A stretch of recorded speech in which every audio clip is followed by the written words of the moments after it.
একটা সময় ছিল যখন দুই ভাই আকাশ ছুতে চাইতো, জটায়ু ও সম্পত্তি, সূর্যদেব রথচালকের অরুণের দুই পুত্র, বিশাল ডানা, দুর্ধর্ষ গঠন আর অদম্য সাহস। দুই ভাইয়ের একটা নেশা ছিল, কে কত উঁচুতে উঠতে পারে। মাঝে মাঝে এতটাই উপরে যেত যে সূর্যের কাছে পৌঁছে যেত, জাস্ট বাবার সাথে দেখা করবে বলে।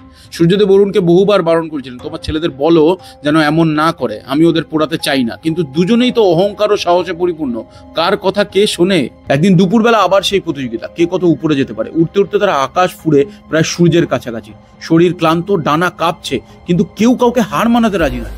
ঠিক তখনই সূর্যের তাপ জটায়ু আর সহ্য করতে পারছিল না, তার শরীর ঝলসে যেতে লাগলো।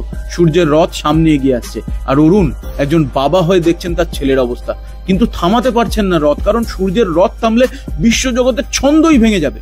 অরুণের চোখে জল, অথচ চালিয়ে যাচ্ছেন রথ। এই সময় সম্পত্তি বুঝে গেল তার ভাইয়ের কি অবস্থা।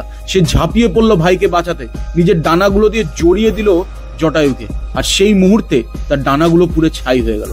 সে পড়ে গেল মহেন্দ্র পর্বতে, যেখানে সন্ন্যাসী নিশাকর তাকে চিকিৎসা করলেন। জটায়ু তার ভাইকে আর কোনোদিনও দেখতে পেল না, কেবল বুঝতে পারলো একটি ছোট্ট অহংকার, একটি নিরীহ খেলা কিভাবে প্রাণান্ত ঘটাতে পারে।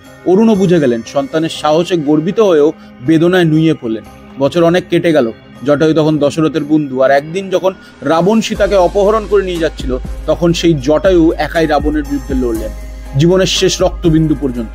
এই খবর যখন সম্পত্তির কানে পৌঁছলো বানর সেনার মাধ্যমে, সে তখনও পাহাড়ে বাস করছে, ডানাহীন, কিন্তু গর্বে বুক ফুলে উঠল।